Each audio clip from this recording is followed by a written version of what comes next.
Welcome, listeners, but take heed. We will say whatever we need to share our knowledge, thoughts, and joy, and even things that do annoy.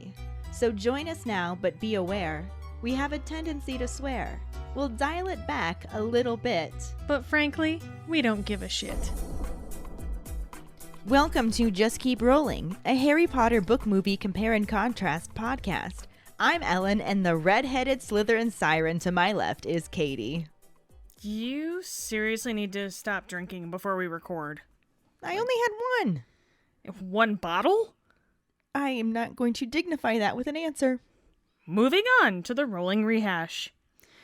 Last week, we covered the first half of Chapter 12, the Triwizard Tournament, and the corresponding film scenes. The students discover that their train ride to school seems to actually be the least ostentatious mode of transport for students in the wizarding world. Peeves created an indoor slip-and-slide that turned into a real pain in the ass.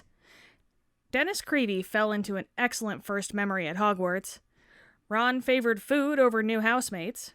The Sorting Hat unveiled the fruits of its year-long shelf retreat.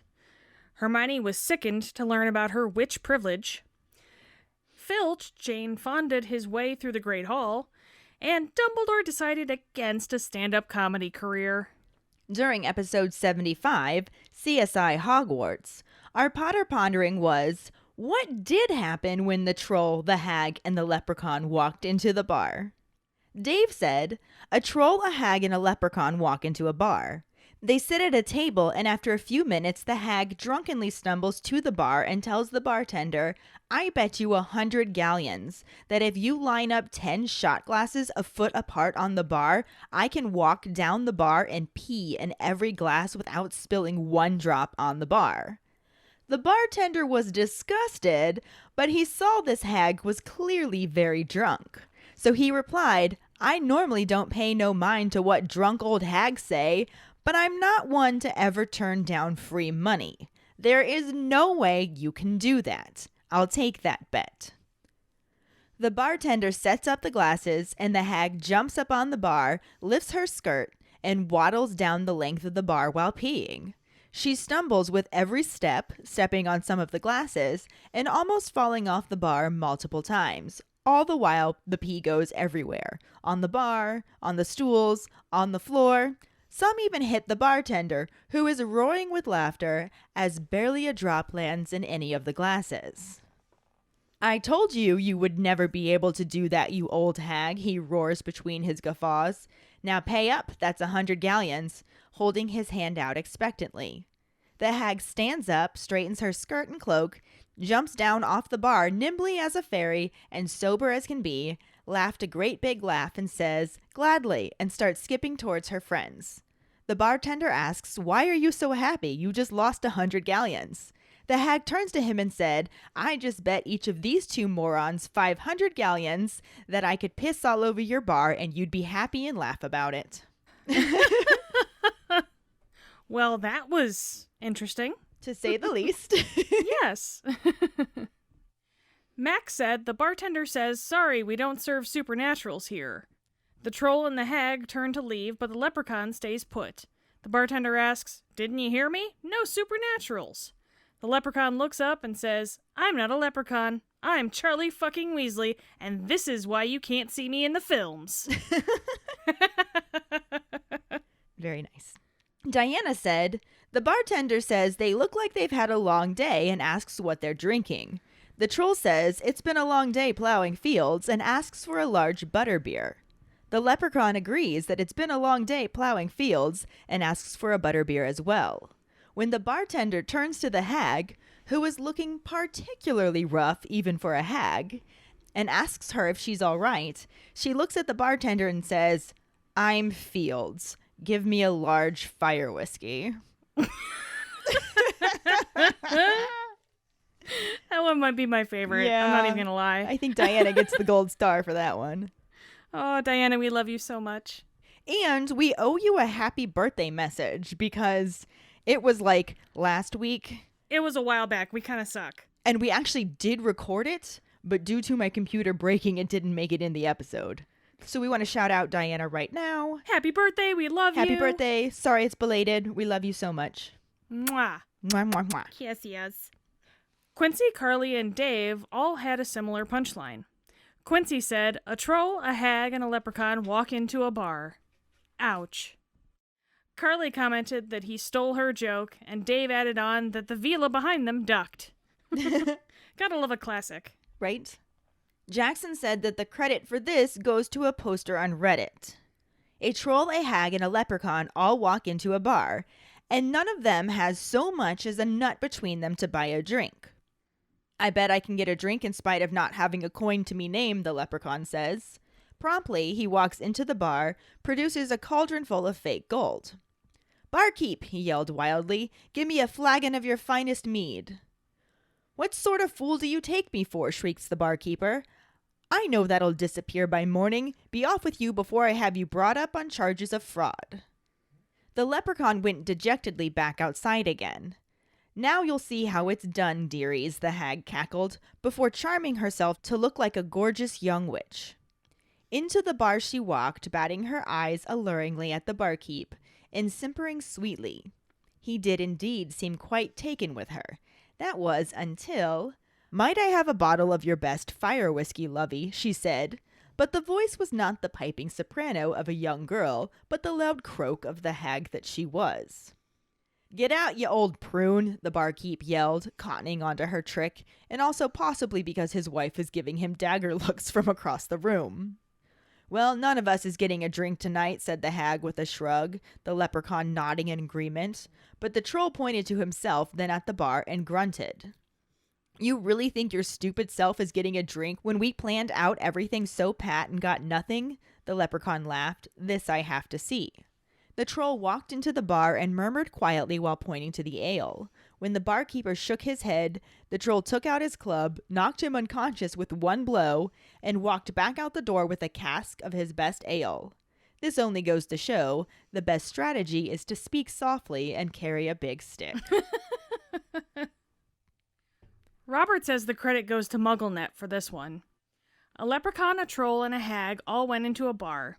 Benny, said the bartender to the leprechaun, I warned you three not to come back here after the last time. Took me weeks to clean up after all the mischief you caused. Oh, but it's Floss's birthday, said Benny, pointing to the hag.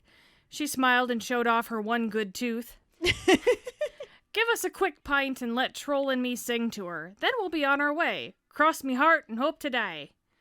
The bartender was a soft-hearted and rather soft-headed man, and so he did as Benny asked. No sooner had they finished their drinks when a fight broke out over who should be allowed to give Floss a birthday kiss. The troll and the leprechaun wrestled like they were caught in devil's snare and broke a remarkable amount of glassware. The bartender tried every spell he knew to stop them, but nothing worked. Truth to tell, he was not a very good wizard. Meanwhile, Floss the hag stood by, grinning, and looked quite pleased with the celebration in her honor. After a lengthy brawl, the troll had the advantage. He towered over the quaking leprechaun, ready to smash an enormous beer barrel over the poor fellow's head.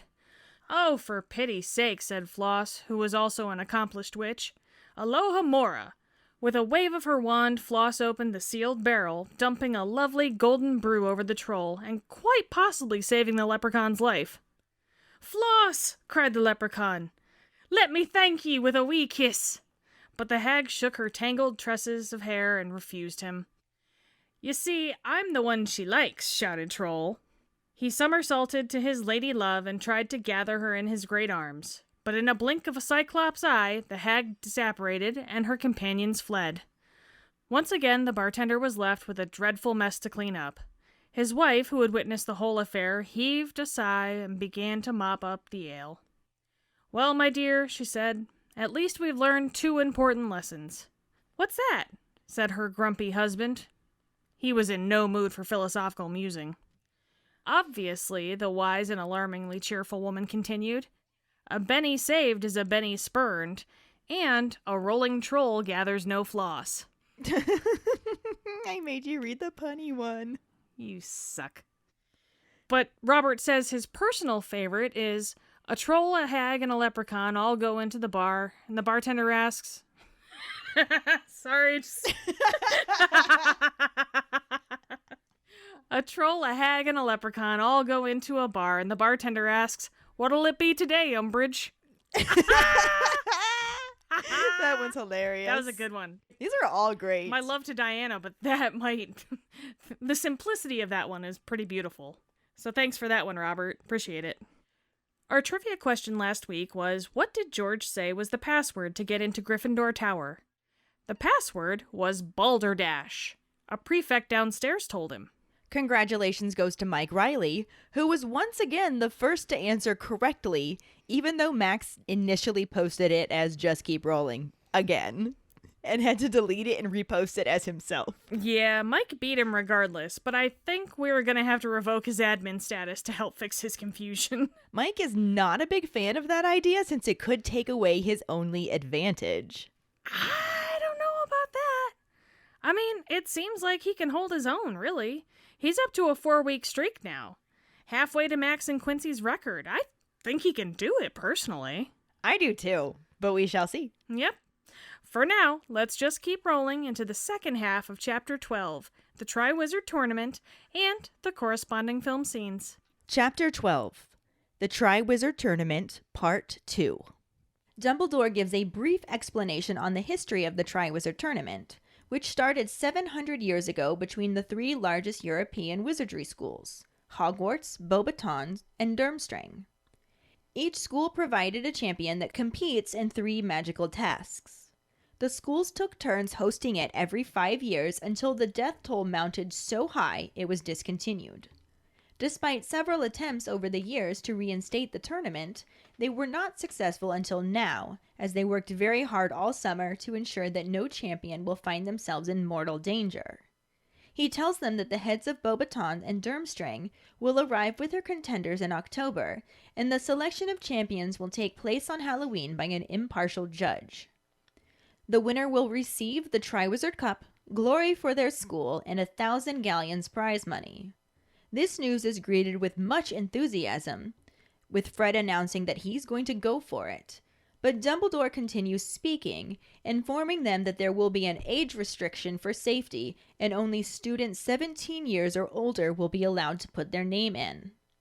This greatly upsets the twins as Dumbledore finishes off his speech, reminding them to be courteous to their guests when they arrive, and supportive of the Hogwarts chosen champion, before sending them off to bed. Fred and George insist that it isn't fair and the age limit won't stop them from trying to enter. As they leave the Great Hall, they reckon an aging potion might do it. Harry wonders about the impartial judge, and Hermione reminds them that people have died, though this doesn't seem to concern the twins. Ron asks Harry if he'd want to enter if they can get around the age limit, but expects that they haven't actually learned enough. Neville joins in the conversation, saying he definitely hasn't, but he thinks his Gran would want him to try, so he can uphold the family honor. His train of thought is cut off as he gets his leg stuck in the trick step, and Harry and Ron have to pull him out. Ron smacks the visor down on a laughing suit of armor as they continue on their way to the Gryffindor common room. They give the password George learned from a prefect, Balderdash, and Hermione casts a glare at the flames in the fireplace and mutters slave labor. They all head to their dormitories, and Harry, Ron, and Neville enter theirs to find the 5 4-poster beds and Dean and Seamus already getting into theirs. They get ready for bed themselves, and Ron sleepily says he might go for it if Fred and George figure out how to enter. Harry rolls over and pictures himself as the Hogwarts champion. He had just won the tournament, and Cho's admiring face stands out particularly clearly in the crowd. Harry grins and feels very glad that Ron can't see what he was imagining. The movie picks up right after Dumbledore announces that Hogwarts will be hosting the Triwizard Tournament.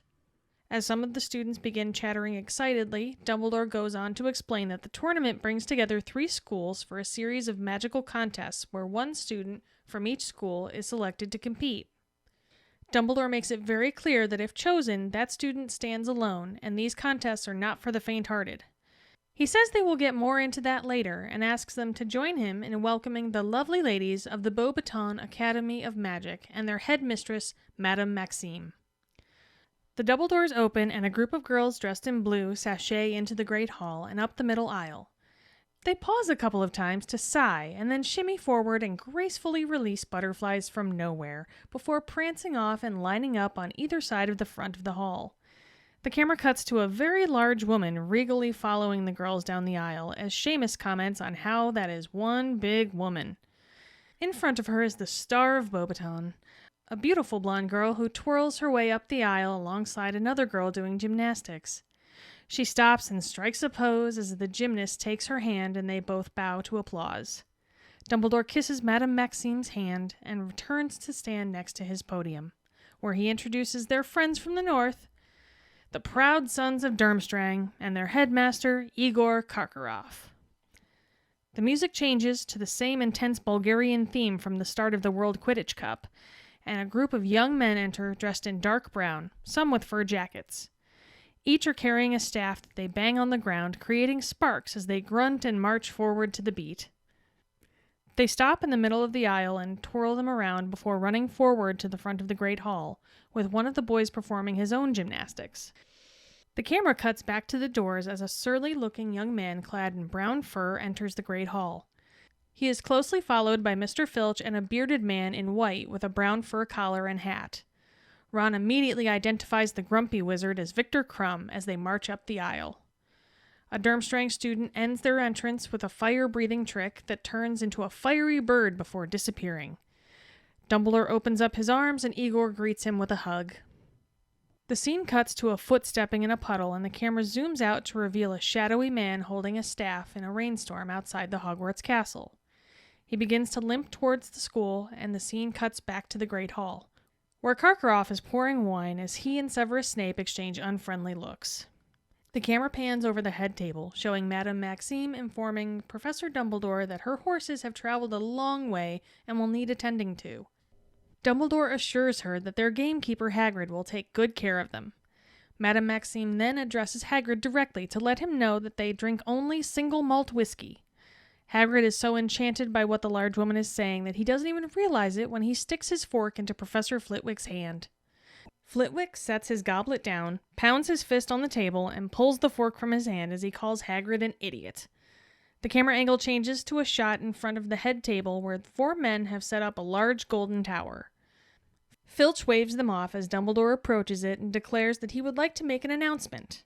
He begins speaking about eternal glory awaiting the student who wins the Triwizard Tournament by surviving 3 extremely dangerous tasks. The Weasley twins think this is wicked, and Dumbledore continues talking to share that the Ministry is imposing a new rule and introduces the head of the Department of International Magic Cooperation, Mr. Bartemius Crouch. As Mr. Crouch begins to step up, the man from outside in the rainstorm enters the Great Hall from a door behind the head table. His wet hair clings around his face, which is fitted with a magical fake eye. He steps back as lightning strikes and the enchanted ceiling begins to rain, causing people to scream. Pointing his wand at the ceiling, he casts a spell that causes the rain to dissipate. Ron recognizes the grizzled man as Mad-Eye Moody, and Hermione asks, "Alastor Moody, the Auror." Dean Thomas asks what an Auror is, and Ron explains that an Auror is a dark wizard catcher, saying half the cells in Azkaban are filled thanks to him, though he's supposed to be mad these days. Moody limps into the hall, his magical eye scanning the room and zeroing in on Harry.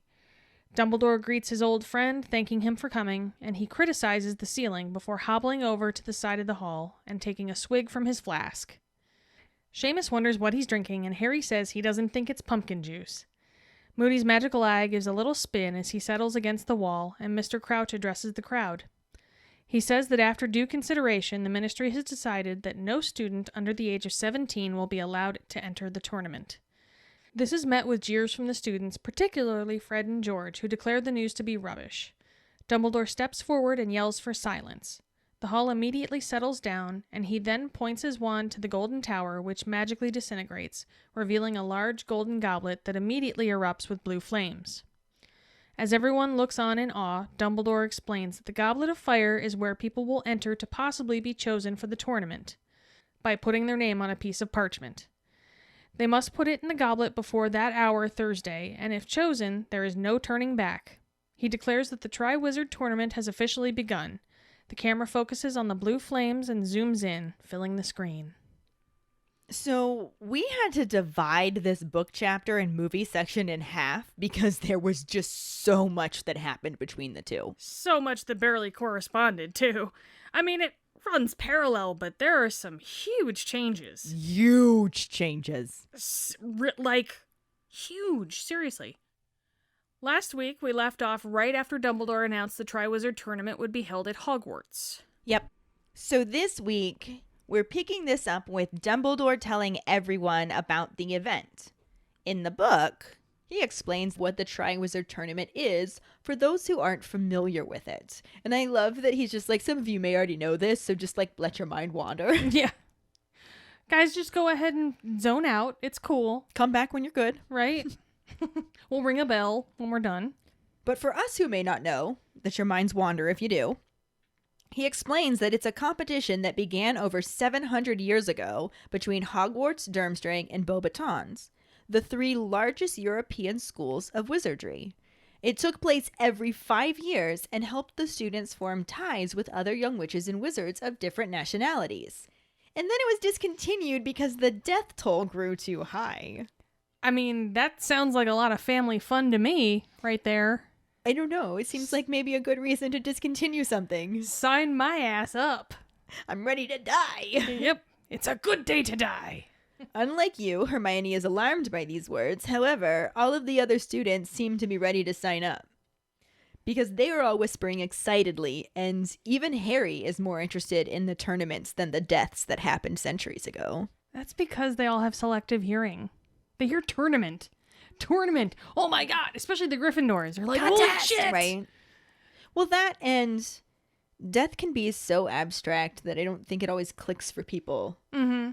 Especially not kids. I was saying, not to mention you're doing it in a school, and like, kids always think they're gonna live forever. Right. You're like, oh, I'm never gonna die. I'm never gonna die. Yeah. Even if other people have died, I'm never gonna die. But in this case, people have actually fucking died. Right. And they should be scared, but they are not. Especially not the Gryffindors. Mm-hmm. Dumbledore tells them that there's been several unsuccessful attempts to restart the tournament over the years, but the Departments of International Magical Cooperation and Magical Games have spent the summer setting the tournament up to ensure that no champion will be in mortal peril. Wonder how that worked out for them. We'll get there. I mean, there's a whole book about it, so. Yeah. He continues, telling them that the heads of Beauxbatons and Durmstrang, along with their selected contenders, will be arriving in October, and the selection of the 3 champions will take place on Halloween. Well, that's an excellent time to do it, I suppose. However, we're going to do it way earlier in the movie. Right now, bitches! Because instead of telling them that they will be arriving, they just show the fuck up. Because why not? Dumbledore asks them to join him in welcoming the lovely ladies from Beauxbatons and their headmistress, Madame Maxime, and the girls of Beauxbatons flutter into the great hall. They randomly stop to sigh and gaze longingly at nothing while sparkly butterflies erupt from their breasts, and the fuck is going on here? Madame Maxime saunters down the aisle like the den mother of a brothel, while Seamus marvels at her size in the rudest way possible. That's one big woman. Oh my god, Seamus, you can't just call women big. I mean, he just did. This scene also first introduces us to Fleur, though not by name. She's just the blonde girl who gets the spotlight up the aisle, next to another girl who we figure is her sister Gabrielle, doing gymnastics. Because all of this makes complete sense, obviously. They both stop at the front of the Great Hall and strike a pose as everyone claps. I mean, clearly, they don't get invited to eat. They were invited to entertain at the end. I mean, that's the best time. To show up as a dessert. Anyway. Dumbledore somehow appears out of nowhere. Poof. And he escorts Madame Maxime up the aisle, and he kisses her hand and returns to the podium that they never actually showed him leaving, so he can introduce their friends from the north. Dun dun dun dun. Do you feel that wave of testosterone coming? Because it's coming. It's intense. It's Durmstrang shows up in their brown uniforms looking like roided out Oliver Twist characters. You are all about the Oliver Twist characters in this movie. I mean, you tell me what they look like. Just saying. We get more of that intense Bulgarian theme as they grunt and bang sticks on the ground in a show of toxic masculinity. Especially since in the book, not only were they not introduced at this point, but also they weren't an all-boys school. Girls can study the dark arts and grunt while banging sticks on the ground, too. I agree. Wasn't there boys in Beauxbatons as well? Yes. Yeah, okay, so what the fuck? I dislike that whole premise right there, if I'm being honest. It's very irritating. Mm-hmm. But as they perform their own masculine gymnastics / breakdancing, for whatever reason, the attention is drawn back to the door as the headmaster, Igor Karkaroff, enters with none other than grumpy Victor Crumb. It's Victor Crumb. Oh my god. It's Victor Crumb. After a boy breeds a very masculine, fiery bird, because that's what they were going for, I'm assuming, the Durmstrang entrance is complete, and Dumbledore greets Karkaroff with a hug. Because that's the most masculine thing you can do. Real men hug. They do. Brothers don't shake hands. Brothers gotta hug. This is also where we have a deleted scene, actually, which is really cringy. It's so cringy. It's so cringy. It's basically everyone singing the Hogwarts song. And it's so bad. I kind of like that they were originally going to include this, just since it wasn't included in Sorcerer / Philosopher's Stone when it actually happened. Mm-hmm. But they still didn't do it the way they had in the book. I just... It was supposed to be cringy in the book. Yeah. Like, they literally had everyone singing it to a different tune. Yeah. This was cringy for an entirely different reason. This was legit cringy, and it makes me dry heave a little bit. I can understand why they cut it. I'm so glad they cut it. I will never say that probably ever again in regards to these movies, but I am so glad that they cut this out because it was just terrible. And then they all start waving their arms like there's a kindergarten teacher in front of them doing hand motions to say what they should be fucking doing. And so bad. And I mean, it was a little bit entertaining how into it Crab was. Yeah.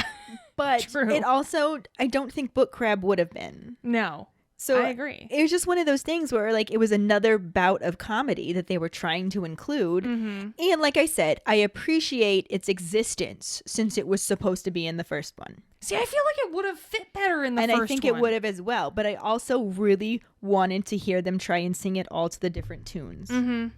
Agreed. And, like, if you're going to make it cringy on purpose. Yeah.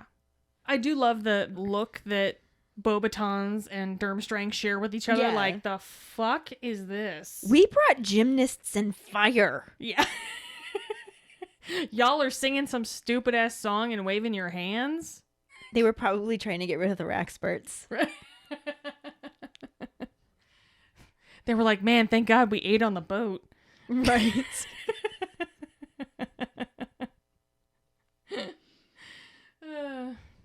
Anyway, while that's all going on, outside, a shadowy figure obviously regrets telling Azuber to just drop him off on the corner as he trounces through the rain.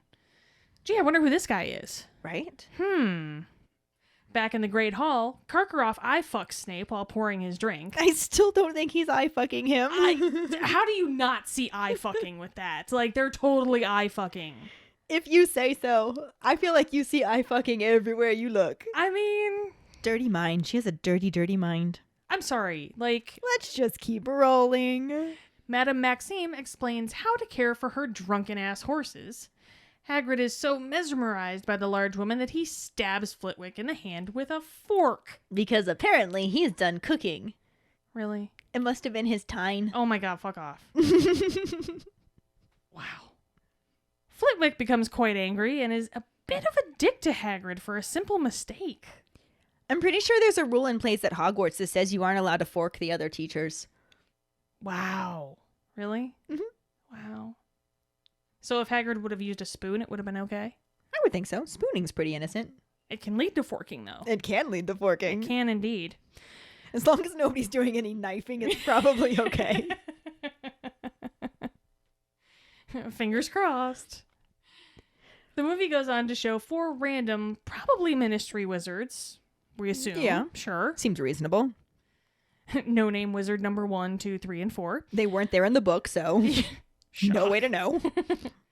but they're setting up a large golden tower in front of the head table.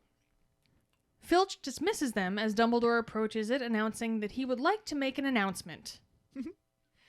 He begins speaking about eternal glory awaiting the student who wins the Triwizard Tournament by surviving 3 extremely dangerous tasks. Gred and Forge say wicked in unison, because that's what they do. Twin talk. Yeah, and this way we didn't have to pick a twin, so it worked out nicely. Dumbledore mentions that the Ministry is imposing a new rule and introduces the head of the Department of International Magical Cooperation, Mr. Bartemius Crouch. This does not happen in the book at this point, or really in this way at all, which we'll talk more about later, because Mr. Crouch is not present at this feast. Mm-hmm. It's just Dumbledore letting them know that they will be hosting the tournament and guest wizards. But watching the film this time around, I noticed that they full-on introduced Bartemius Crouch at the exact moment that Mad-Eye Moody shows up. And that was some movie brilliance right there. Mm-hmm. Dumbledore is saying Bartemius Crouch as the camera is showing Mad-Eye Moody. What? It's almost like foreshadowing I or know! something. It's crazy! I never picked up on that before. So we're going to talk more about that as we go on. Obviously, we all know who he is, but we like to pretend like there is some mystery while we're going through this. So there's no mystery. There's no mystery.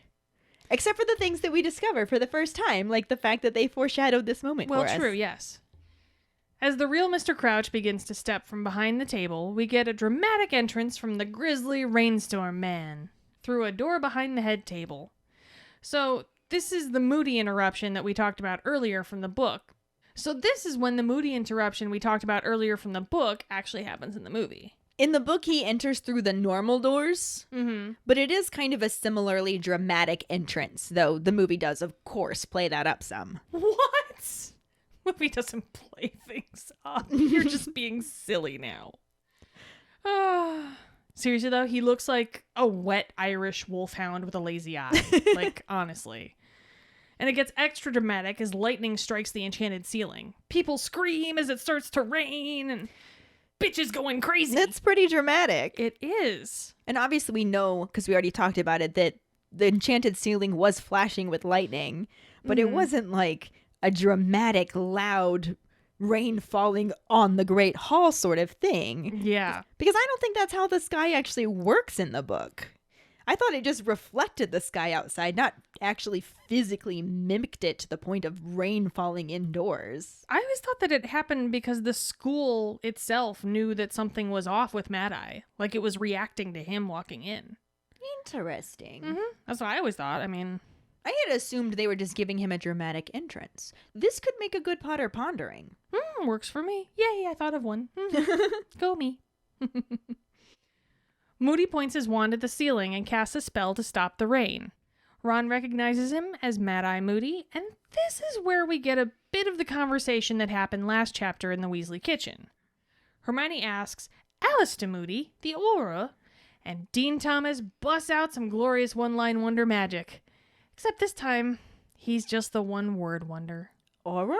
The movie actually gives Ron a chance to explain something, as they have to somehow fit in the information that an aura is a dark wizard catcher, and half the cells in Azkaban are filled thanks to him. He also mentions that he's supposed to be mad these days. Like his eye. Yeah. It's almost like that goes in with the nickname, too. It's Right. crazy. What? So this is all a very watered-down summary of the actual conversation in the book previously. Yeah, no snarky twins, no birds of a feather, no Bill, no Charlie. Charlie. Ed Sheeran. Oh, yeah, that guy. Okay. Gotcha. Moody's magical eye is already in teacher mode as he scans the room and picks out the most troublemaking student. Spoiler Harry? alert, it's Harry. We get a little line from Dumbledore that lets us know they are old friends, and Moody calls the ceiling stupid, implying that it's happened before. And then he hobbles over to the side of the hall and pulls out the fun flask. Because, I mean, that's what I do the second I enter a room full of children. Seamus wonders what he's drinking, and Harry says that he doesn't think it's pumpkin juice. It's what I wish I could do whenever I enter a room full of children. Drink pumpkin juice? Yes. This is a bit different from the book as well, since though he does take a long drink from his flask, we know he also sits at the head table and eats some sausages after sniffing them. because you got to make sure they're okay.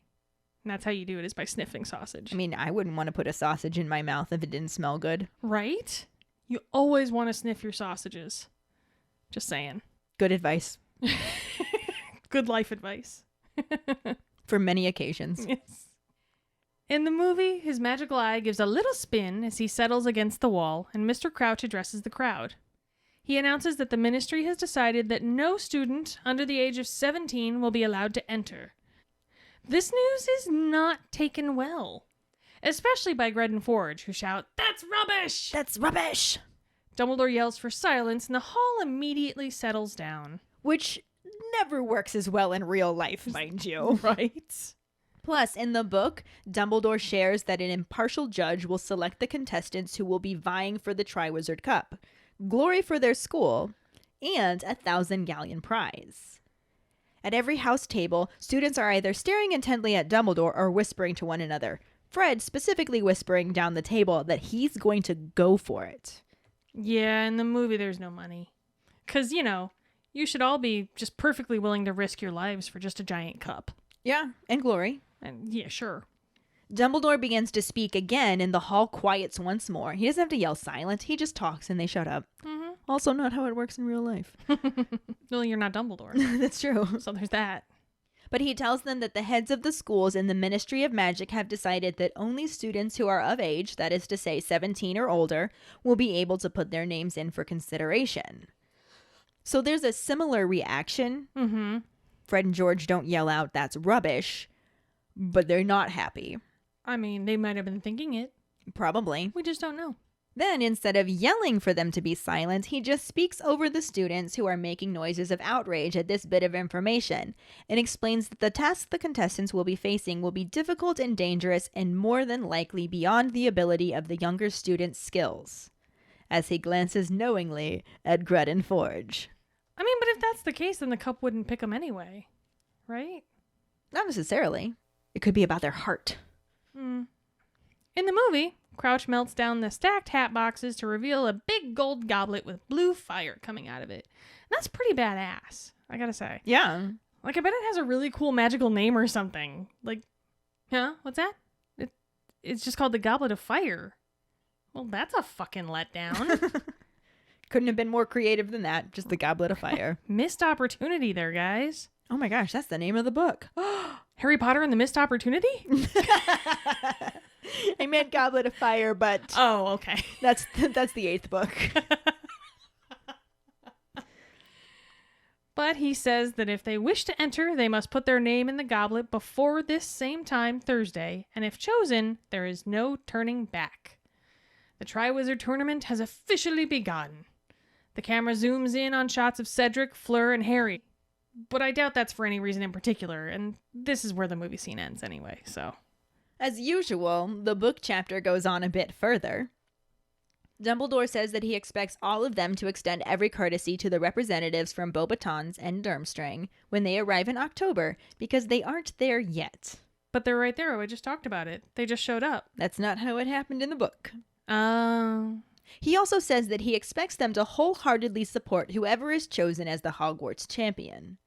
With this last announcement, he sends the students off to bed so they will be rested before their lessons start the next day, and returns to his seat where he begins talking with Mad-Eye Moody. The students all noisily exit the Great Hall, and George says that they'll be 17 in April and they should be allowed to have a shot. Fred says that won't stop him from entering and being able to do the things they normally aren't allowed to do, plus get the prize money. Sure. I mean, I still don't think he quite understands the concept of, like, mortal peril, but sure. He might. He just may not care. It's worth it for the gold. But if he dies, he doesn't get the gold either. I feel like there needs to be like a, "I'm sorry your son died" money. Ron muses about the 1,000 galleons, and Hermione urges them forward while Fred and George debate how Dumbledore could prevent underage students from entering. Harry wonders who the impartial judge could be, and Ron reminds Fred and George that Dumbledore knows they aren't of age, when Fred suggests a few drops of aging potion could be a way to fool the judge. Fred says that the judge is the one who decides who the best student for the champion is, from the names entered, and Dumbledore's just trying to keep them from entering their names. That was a roundabout way of being like, well, fuck Dumbledore. I'm going to do it anyway. Right? I do what I want. Hermione reminds them that people have died. But Fred says that was ages ago. And the risk adds to the fun. Before he turns to Ron asking if he wants to enter if they figure out a way around Dumbledore. Nobody dies anymore. We're all immortal. That's so last century. Ron says it might be cool, but they probably haven't learned enough. And from behind their group, Neville gloomily agrees that he definitely hasn't learned enough. Poor little Neville. Poor Neville. Oh. He says that his gran would probably want him to, though. And that she is always telling him that he should be upholding the family honor. Because, no pressure or anything. Right? None at all. Poor Neville. Sure. He is interrupted from his next thought when his foot gets caught in one of the trick stairs that he had forgotten to jump. Harry and Ron pulling him up by his armpits while a suit of armor clanks and laughs at him. Yeah, I'd say you should really not. Don't enter, Neville. Don't enter. Poor Neville, but don't do it. Yeah, bad call. Bad call. They reach the entrance to the Gryffindor Tower and the portrait of the fat lady who asks for the password as they approach. George says Balderdash, and the portrait swings aside to let them in the common room, where a crackling fire is blazing. Hermione glares at the flames, and Harry hears her mutter slave labor under her breath before she says goodnight and makes her way to her dormitory. She sounds hangry. Probably. Harry, Ron, and Neville make their way to their own dormitory, where Seamus and Dean had already settled in. Ron shakes his head at the stationary picture of the West Ham football team Dean has up next to his poster of Victor Crumb. The boys change into their pajamas and climb into their beds, which have warming pans underneath, probably put there by the house elves. Oh no, Hermione's going to be so cold. Right? The storm continues to beat down outside, and Ron sleepily says that if Fred and George find a way to, he might enter the tournament. You never know. And Harry responds, "Suppose not," before rolling over with images of him tricking the judge and becoming the Hogwarts champion playing in his mind. His arms in the air, the whole school cheering and applauding, Cho's glowing face clearly standing out. And he grins into his pillow, thankful that Ron can't see what he sees. And this is where the book chapter ends. So no illusions of grandeur. No, none at all whatsoever. No. Harry hasn't gotten a taste of being the hero and wanting more. Or he has in the previous 3 books. Exactly. That's my point. I was agreeing with you. Oh, okay. But this will bring us to our new and returning actors section, and there are a fuckload. This is where everybody gets introduced, pretty much. Oh my lord, there's so many friggin' actors. We are only talking about the ones that were actually speaking. Mm-hmm. So we'll make sure to get to the rest as they have speaking parts, plus we'll probably end up expanding upon some of these. Sure. The first one was Devin Murray as Seamus Finnegan. And I love little Devin Murray. He's so cute. I know you do. He's such a little sweetheart. I just want to pinch his cheeks. He also didn't do a ton. He didn't. He is able to differentiate between small and big, though. We discovered that. I mean, that is a fantastic kindergarten level attribute. Well done. I do love how he delivered that line. Yeah. I'm not a huge fan of the line, but that's obviously not Devin Murray's issue at all. Right. That's obviously not Devin Murray's issue at all. Right. But yeah, I do love that's one big woman. Oh my God, Seamus. I mean, that's pretty true, too. Yeah. You can't just call women. You shouldn't. That shit's rude. Should not. You also shouldn't be like, oh my God, you're too skinny. And just don't do it. Everybody's perfect how they are. Sure. Moving on. We also saw Warwick Davis as Phileas Flitwick. I love Warwick Davis. Yet again, we've talked about him before. The only thing is I don't like how angry he gets at the fork. I know he just got stabbed by a fork, but I don't...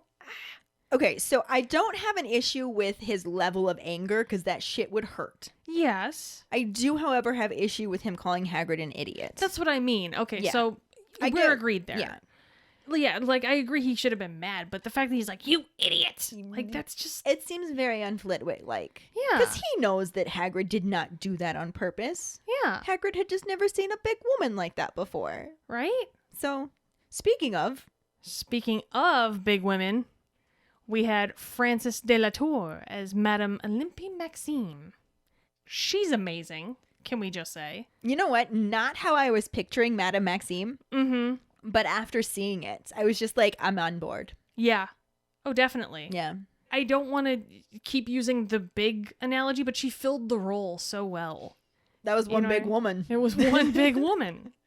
She had the very, like, sophisticated, elegant air about her. Yeah. That almost goes at odds with her size. Yeah.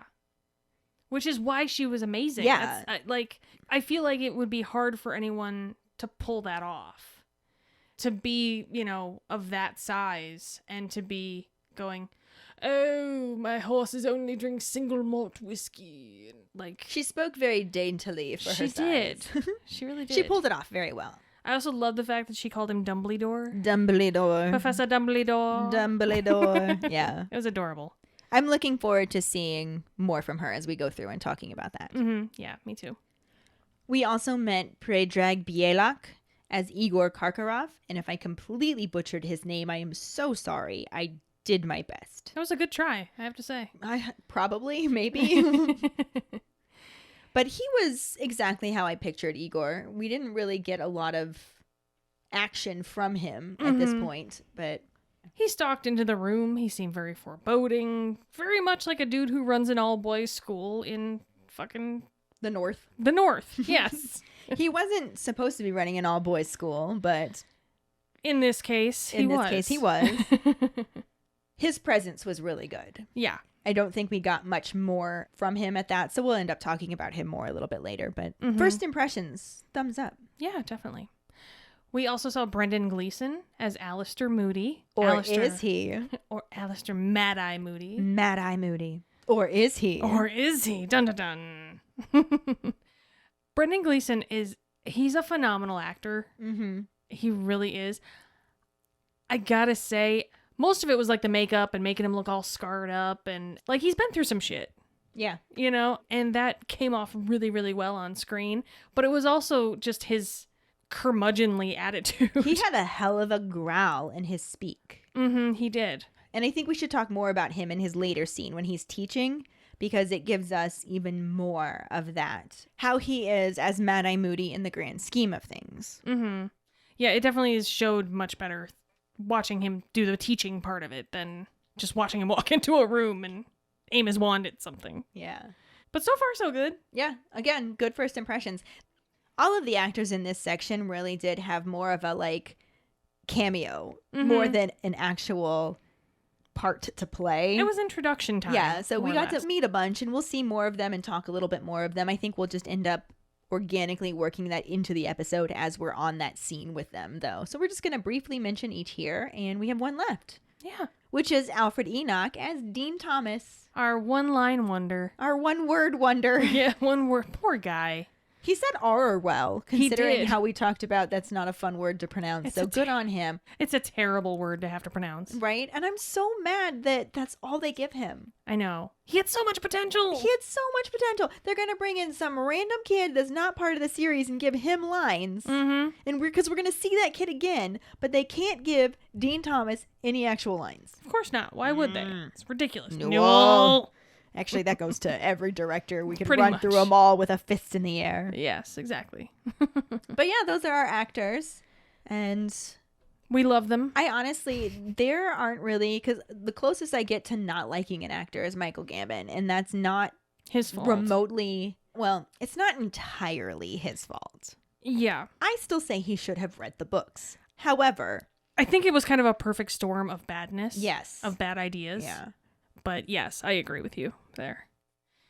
But that will bring us to this week's Potter Pondering, which is, what are your thoughts on the lightning striking as Mad-Eye Moody enters the Great Hall? Find the post on our Facebook page and share your thoughts. We really look forward to reading them. And now for our Sorting Hat story, which is from Nona Janet. She writes, I'm following you on Spotify now. Smiley face emoji. I'm a Hufflepuff. My Patronus is a dolphin, and my wand is beechwood with a unicorn hair core. I started reading Harry Potter when I was about 8 years old. I got the first book for Christmas, and this year, 10 years ago, I had a first date with a Slytherin.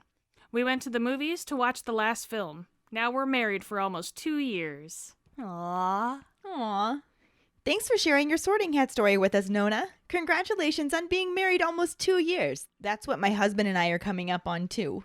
I love the fact that your first date was to see the last film. See, Harry Potter brings people together. And if any of you other keepers out there listening would like us to read your Sorting Hat story on a future episode, you can email it to us at justkeeprolling@gmail.com. Let us know your house, wand, Patronus, how you got into Harry Potter, and anything else you might like to share with us. You can also just message us on social media. That'll bring us to this week's trivia question, which is, what did they call Mr. Weasley in the Daily Prophet article that Malfoy reads out loud? The prize for the first one who responds with the correct answer and the code word #CompleteNonentity will get a sticker. Another way to get a sticker is to rate and review us through iTunes. If you don't have an Apple account, then you can write us a recommendation on our Facebook page. Make sure to email us at justkeeprolling@gmail.com to let us know you did, and we'll get back to you to figure out which sticker you want and where to send it.